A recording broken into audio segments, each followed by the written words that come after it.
ವಿಶ್ವವಿಖ್ಯಾತ ನಾಡಹಬ್ಬ ದಸರಾ ಸಂಭ್ರಮ ಜೋರಾಗಿದೆ. ಮೈಸೂರು ಅರಮನೆಗೆ ಗಜಪಡೆಯ ಎರಡನೆಯ ತಂಡ ಬಂದಿರುವಂಥದ್ದು. ಮೊದಲ ತಂಡಕ್ಕೆ 5 ಹೊಸ ಆನೆಗಳ ಸೇರ್ಪಡೆಯಾಗಿದೆ. ಶ್ರೀಕಂಠ, ರೂಪ, ಗೋಪಿ, ಸುಗ್ರೀವ, ಹೇಮಾವತಿ ಹೆಸರಿನ ಆನೆಗಳು ಸದ್ಯ ಮೈಸೂರಿಗೆ ಆಗಮನವಾಗಿದೆ.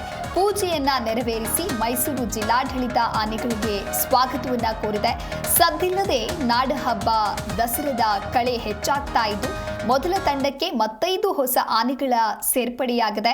ಈ ಮೂಲಕ ದಸರಾದ ರಾಜಬೀದಿಯಲ್ಲಿ ರಿಯಲ್ ತಾಲೀಮು ಶುರುವಾಗಲಿದ್ದು ಅರಣ್ಯ ಇಲಾಖೆ ಇದಕ್ಕಾಗಿ ಸನ್ನದ್ಧವಾಗಿದೆ.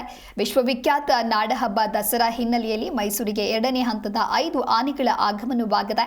ಮತ್ತಿಗೋಡು ಶಿಬಿರದಿಂದ ಶ್ರೀಕಂಠ, ಭೀಮನಕಟ್ಟೆ ಆನೆ ಶಿಬಿರದಿಂದ ರೂಪ, ದುಬಾರೆ ಆನೆ ಶಿಬಿರದಿಂದ ಗೋಪಿ ಹಾಗೂ ಸುಗ್ರೀವ ಮತ್ತು ಹೇಮಾವತಿ ಆನೆಗಳ ಆಗಮನವಾಗಿದೆ. ನೀವು ಕೂಡ ದೃಶ್ಯಾವಳಿಯಲ್ಲಿ ಗಮನಿಸ್ತಾ ಇರಬಹುದು.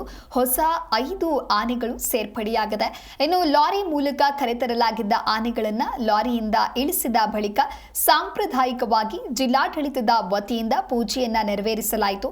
ಇನ್ನು ಇದೇ ಮೊದಲ ಬಾರಿಗೆ ದಸರಾದಲ್ಲಿ ಶ್ರೀಕಂಠ, ರೂಪ, ಹೇಮಾವತಿ ಆನೆಗಳು ಭಾಗಿಯಾಗಿದ್ದು ಗಜಪಡೆಗೆ ಪೂಜೆಯನ್ನ ಸಲ್ಲಿಸಿ ಅರಮನೆಯ ಜಯಮಾರ್ತಾಂಡ ದ್ವಾರದಿಂದ ಬರಮಾಡಿಕೊಳ್ಳಲಾಯಿತು. ಈ ವೇಳೆ ಆನೆಗಳಿಗೆ ಕಬ್ಬು, ಬೆಲ್ಲ, ಕಜ್ಜಾಯ, ಸಿಹಿ ನೀಡಿ ಡಿಸಿಎಫ್ ಪ್ರಭು ಗೌಡ ಆನೆಗಳನ್ನ ಬರಮಾಡಿಕೊಂಡಿದ್ದಾರೆ. ನಾಡಹಬ್ಬ ದಸರಾದ ಪ್ರಮುಖ ಆಕರ್ಷಣೆ ಜಂಬೂ ಸವಾರಿಯ ಮೆರವಣಿಗೆ.